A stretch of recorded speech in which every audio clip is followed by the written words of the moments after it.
Nguvu ya msamaha katika maendeleo na kufikia malengo yako ina nafasi kubwa kwa mtu anayesamehe wengine.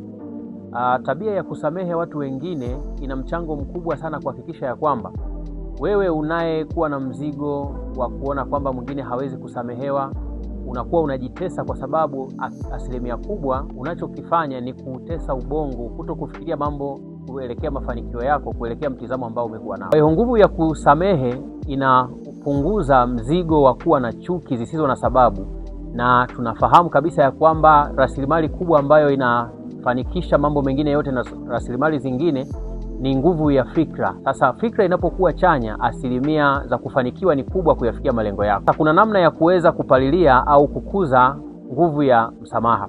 Jambo la kwanza, unatakiwa kujua ya kwamba ina faida gani, msamaha una faida gani.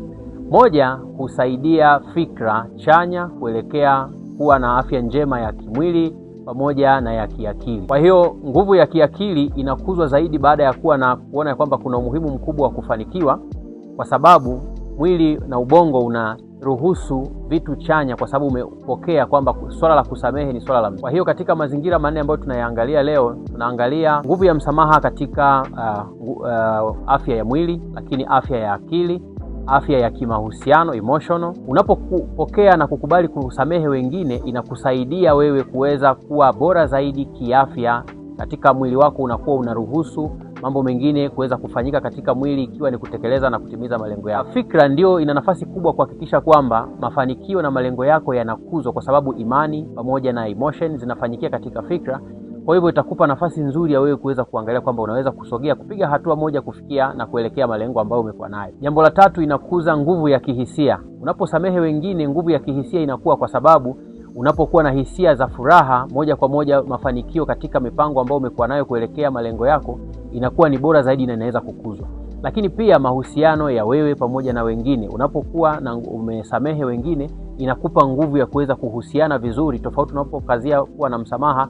Kutokuwa na msamaha inakufanya wewe usiweze kuhusiana na watu wengine vizuri. Kwa hiyo jambo la msingi la kuweza kuangalia ni namna gani ambavyo unaweza kukuza nguvu ya msamaha. Kwa hiyo yapo mambo matatu ambayo tutayaangalia, ikiwa ni sehemu ya kupalilia au kukuza nguvu ya msamaha kwako unapoweza kuwasamehe watu wengine. Jambo la kwanza ni kukubaliana kwamba jambo limeshatokea, haliwezi kujirudia, hivyo kubali, amua kukubali.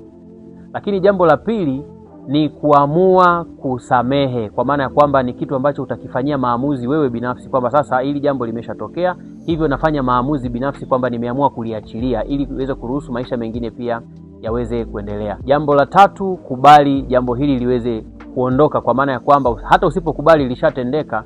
Kwa hiyo unachotakiwa kukifanya wewe ni kukubaliana na jambo kwamba lilishatokea, umeamua wewe mwenyewe intentionally, then amua liweze kuondoka katika fikra zako.